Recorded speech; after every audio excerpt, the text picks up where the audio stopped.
غزوہ تبوک کے چند ایک واقعات اور ہیں۔ حضرت ابی ہریرہ رضی اللہ تعالیٰ عنہ، آپ کا اونٹ پیچھے رہتا ایسا اکھڑ مزاج اونٹ تھا، رک گیا، سواریاں آگے نکل گئیں، حضور کو بھی نہیں بتایا، تکلیف ہو گئی، پورا سامان ہے، کیا کریں گے؟ حضور کی عادت تھی کہ آپ اپنی سواری پر سوار کر لیتے اور پھر جانور کو بھی تکلیف نہیں دیتے، یہ نہیں کہ دو اکٹھے بیٹھ جائیں، یہ بھی نہیں ہوتا تھا۔ کیا ہوتا تھا؟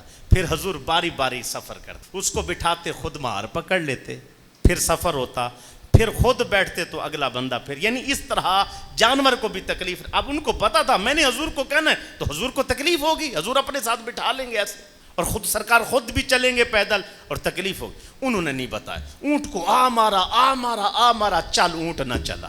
اب یہ عذر تھا کہ نہیں؟ مجھے بتاؤ، جس کی سواری نہ چلے اور سواری بھی نہیں ہے بھی سفر، جانتا بھی کوئی نہیں، بیابان ہے، مٹی ہے، ریت ہے، تپتے صحرا ہیں اور پتھریلا علاقہ ہے اور سینکڑوں میل کا سفر باقی ہے، سواریاں چلی گئیں۔ اب دیکھو عشق کسے کہتے ہیں جی؟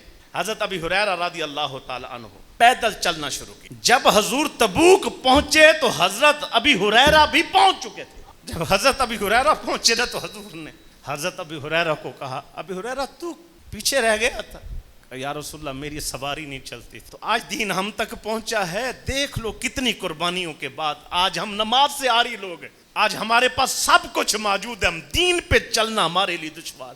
ان نے دین کی خاطر کیا قربانیاں دی، سواریاں اتنی تیز چلتی رہی، وہ پیدل دوڑتے رہے، سنگلاخ پتھروں پر دوڑتے رہے، تپتی ریت زمین پر دوڑتے رہے، جوتی ٹوٹ گئی، پیروں پر چھالے ہو گئے، خون نکلنا شروع ہوا، ابی ہریرہ نہ رکا، اور جو سواریاں نے جس طرح سفر کیا اس انداز میں سفر کر کے پہنچے اور پھر جہاد لڑا، آج اسلام کا پرچم بلند کر۔ اسی تبوک کے موقع پر صحابی آ گئے، حضور ہمارے پاس جان ہے، جان، بس مال تو نہیں ہے کہ اتنا سواری ہے کہ ہم سواری دیں، آقا آپ حکم دیں ہمیں سواری کہیں سے مل جائے، ہم حضور جان کے نذرانے دینے، حضور ہمیں اجازت فرمائے۔ میرے آقا علیہ الصلوۃ والسلام نے اعلان کیا، یہ جو عاشق ہے نا، یہ جانا چاہتے، ان کے پاس سواریاں نہیں ہیں، ان کی سواریوں کا انتظام کیا جائے۔ دوستو غربت کا زمانہ تھا، سواری کا انتظام نہ ہو۔ میرے آقا علیہ الصلوۃ والسلام نے ان کو فرمایا، جو جہاد پر جا رہے ہیں ان کی اپنی سواریاں ہیں،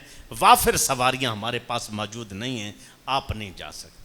ان کو اتنا شوق تھا سرکار کے ساتھ جانے کا، جہاد لڑنے کا، اب وہ رو رہے ہیں، اتنا رو رہے ہیں، حضور صلی اللہ علیہ وسلم کے سامنے روئے، نماز پڑھتے ہیں روتے ہیں، گھر جاتے ہیں روتے ہیں، لشکر سوار ہو گیا، روانہ ہو گیا جنگ کو، یہ رو رہے ہیں، اتنا روئے کہ صحابہ کہتے ہیں کہ حضور صلی اللہ علیہ وسلم جب جا رہے تھے، حضور ان کے لیے فرما رہے تھے، یہ جو لوگ ہم پیچھے چھوڑ کے آئے ہیں، یہ جس پہاڑی سے تم گزر رہے ہو، جس ریگستان سے تم گزر رہے ہو، جس جگہ سے تم چڑھ رہے ہو، جہاں سے تم اتر رہے ہو، اللہ کی عزت کی قسم، جو ہم پیچھے چھوڑ آئے ہیں، جو رو رہے ہیں، وہ ہمارے ساتھ برابر کے شریک ہیں۔ کیا تھا ان کا جذبہ؟ تھا کہ ہم لڑیں مریں، ہم قربان ہو جائیں، اپنے آپ کو کٹوائیں، لیکن آ نہ سکے، سواریاں نہیں تھیں، انتظام نہیں تھا، ایسا نہ ہو سکا۔ جب جہاد ہوا، میرے آقا علیہ الصلوۃ والسلام نے فرمایا،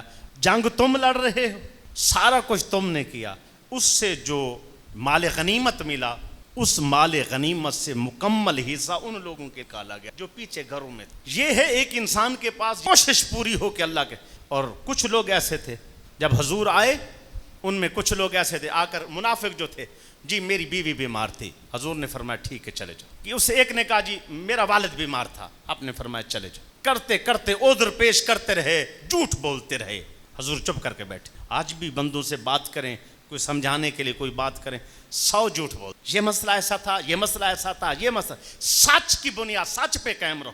نماز کے لیے، اللہ کے راستے کے لیے، دین کے لیے کبھی جھوٹ نہ بولو۔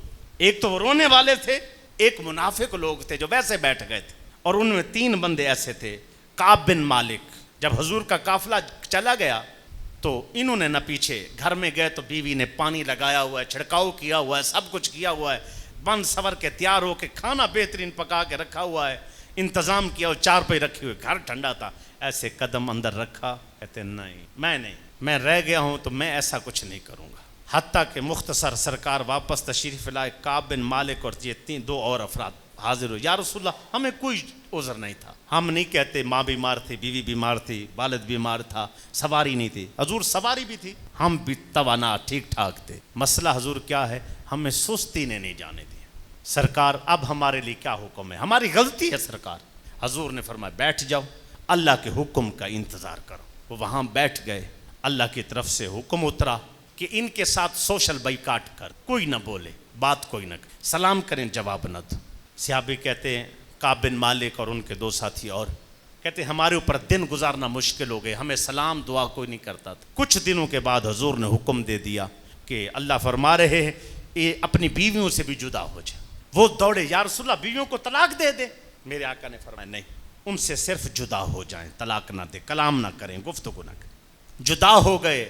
وہ کہتے ہیں ہم پر یہ دن بڑے مشکل تھے. خراسان سے بادشاہ نے چٹ لکھ بھیجا، خط بھیجا، خادم بھیجا، اس نے سفیر بھیجا، سنا ہے جو ہے نا تم لوگوں کو تمہارے آقا نے نکال دیا ہے، آؤ ہم بڑے بڑے عہدے دینے کو تیار ہیں، ہمارے پاس مل جاؤ. حضرت کعب کہتے ہیں جب وہ خط آیا نا میرے پیروں کے نیچے زمین نکل گئی. میں نے کہا اچھا لوگوں کو اب یہ بھی گمان گزرنے لگ گیا ہے کہ ہم جو ہے نا ان کے ساتھ مل جائیں گے. یہ وقت بھی آنا تھا. آگ میں خط ڈال دیا اور رات دن عبادت میں نماز با جماعت پڑھتے تھے. وہ کہتے ہیں نماز میں حضور کو دیکھتا تھا. وہ کہتے ہیں اللہ کی عزت کی قسم حضور بھی مجھے دیکھتے تھے. بس بعض اوقات استاد شیخ ناراضگی کا اظہار کر دیتے ہیں، وہ اس کی اصلاح کے لیے ہوتا ہے، چاہتے یہ ہیں کہ اس کی بہتری ہو جائے.